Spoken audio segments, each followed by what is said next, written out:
Today on Comics 101, we are going to be talking about Slipknot. Now, some people might know him as, that one guy that gets his head blown up in Suicide Squad.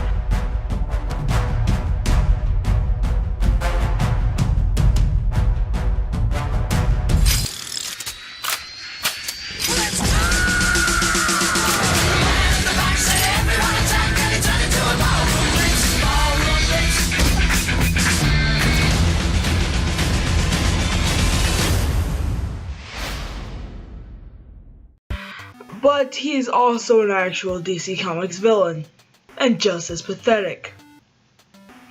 Now, before we start this video off completely, I will say this contains spoilers, of course, for Suicide Squad. Not big spoilers, really. Not really.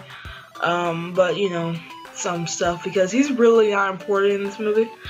But anyways, Slipknot was a very minor villain. He only really fought Firestorm sometimes.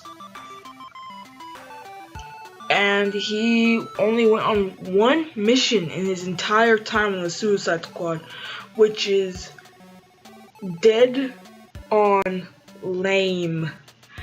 I'm not saying that Slipknot is the worst. He pretty much is. But, anyways, on that mission, Captain Boomerang convinced him that the bombs were just a trick and that they weren't any bombs in their necks at all.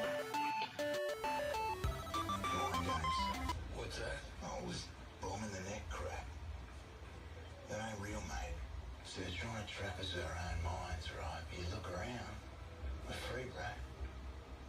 How do you know this? Just trust me, I know, right? It's a con. Now I'm gone, because I've got a life to live. Question is, are you going?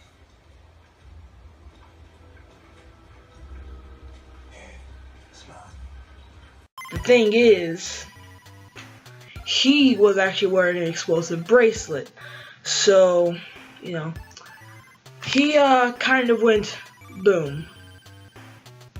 As in, his arm was blown off, and he was kind of left, and he was basically left to die by his team. Now, it turns out Slipknot actually survives this, and we go farther into his history. During the events of Identity Crisis, Wonder Woman and Green Arrow questioned him about, to find out about Sue Dibry, but he basically said that he was not involved at all. After this, Slipknot became a converted member of Cobra, but he still only has one functioning arm. During Infinite Crisis, Slipknot was captured by a bunch of other villains by Omax, who were just gonna basically execute them all. He escapes when Robin defeats them, but he's quickly captured and put back in prison. Now, after the events of Final Crisis, the Tattooed Man, Mark Richards, has become a protector of Liberty Hill, but Slipknot and Cannon, yeah, his name is Cannon, are hired by the mysterious S-Cannon to take out Tattooed Man. And so, you know, as most villain stories go, especially with Slipknot in them, they get stopped, captured, and almost captured. But Slipknot grabs Tattooed Man's son, who he recently saved by a drive-by shooting, and threatened to kill him if the Tattooed Man did not let them go. The Tattooed Man reluctantly agreed, regretting that he had to let two villains go. But hey, at least he saved his son. Now, after the Tattooed Man basically kind of killed Cannon, the mysterious S-Cannon is actually Tattooed Man's little brother, who, well, kind of survived this whole thing that was going on with him. And Slipknot is the one who throws Mark, or Cannon's, dead body into the streets for the people of Liberty Hill to see. But it turns out Cannon is still alive.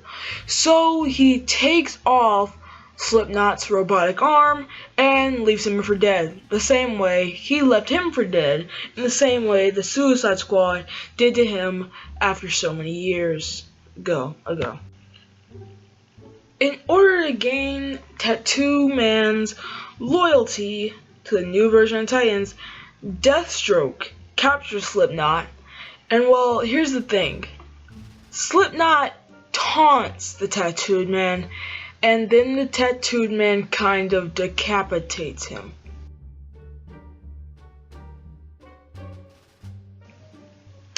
Go figure. But yeah, guys, that's kind of the entire history of Slipknot.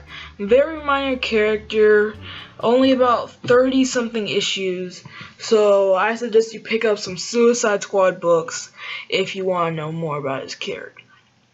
But anyways, guys, I'm Gamer Comics TV. I hope you liked this history of video, and I will see you in the next episode.